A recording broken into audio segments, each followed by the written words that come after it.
The purpose of my talk is to explain to all of you the appeal process for denied coverage of off-label use medication. Uveitis and birdshot under uveitis are what's called orphan diseases. It just means that they're a rare disease, and so there are not many medications, and especially the intravenous biologics, that are medically indicated to treat the disease. So those drugs are considered off-label, and insurance companies can deny them because they call them experimental. So my talk today will help you to get coverage for your patients despite these obstacles.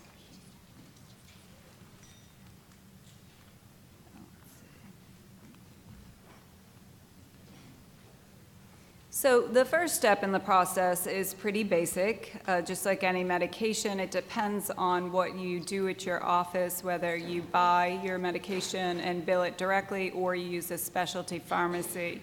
Basically send in a prescription or you send in a request to buy and bill the medication.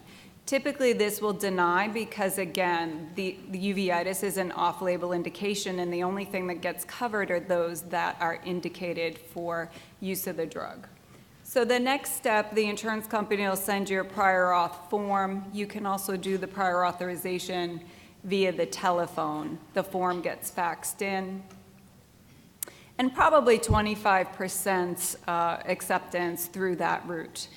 When that fails, the next step of the process is in the first level appeal, and that's a strong letter of reconsideration. The emphasis on this letter should be on the vision-threatening aspect of the disease and either preventing complications or preventing progression of complications that have already occurred that will result in vision loss.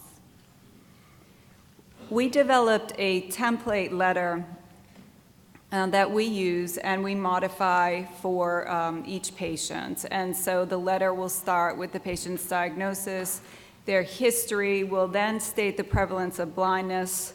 It's the third leading cause of blindness in developed countries. We'll use the American Uveitis Society's consensus paper stating the stepladder approach to care. And then we'll talk about using chronic steroids and the side effects there, and preventing vision-robbing complications due to the use of chronic steroids or improperly treating the patients by not controlling inflammation. Then you want to include what the patient has used to date. Insurance companies typically want to know that the patient has failed or couldn't tolerate conventional chemotherapy before they will allow the biologic therapy.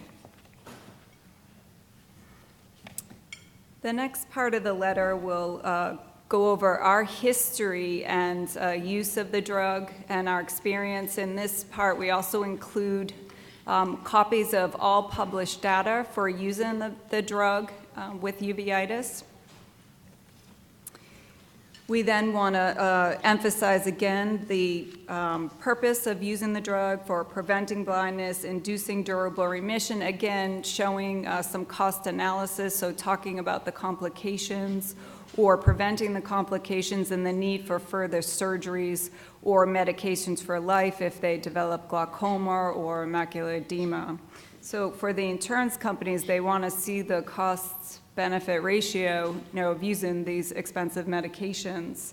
And then also you want to include a time frame so that they see that the therapy is not open-ended.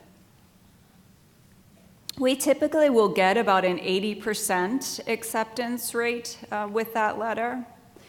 If that letter fails, you then move to the next level, and that level would be a peer-to-peer, which would be you, the ophthalmologist, and the medical director of the insurance company, and via the telephone, and you could state your case there, and they may ask further questions or for further evidence of use and efficacy.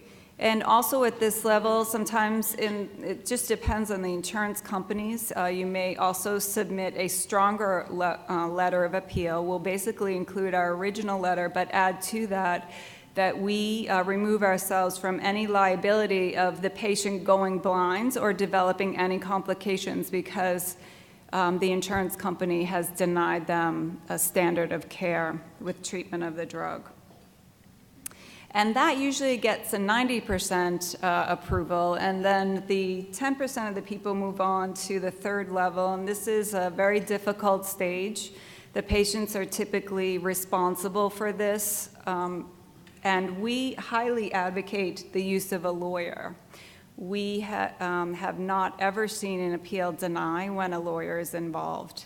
And we have an example that we'll give out to patients so they can take to their lawyers, and we call it the Angry Lawyer Letter.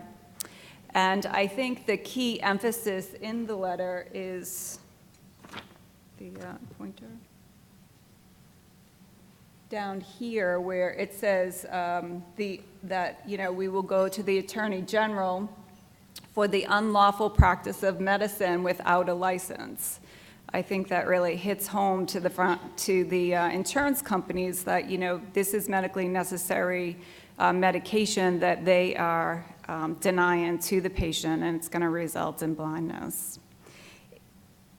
And so that's probably the most effective way to get coverage at this point.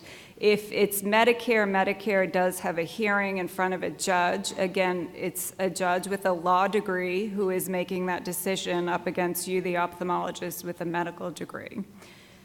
And typically in our experience with our international patients, I know that you're dealing with a government, but usually, depending on the country, the process is the same, minus the insurance. You may be dealing directly with the government, but we have provided them with similar letters as well.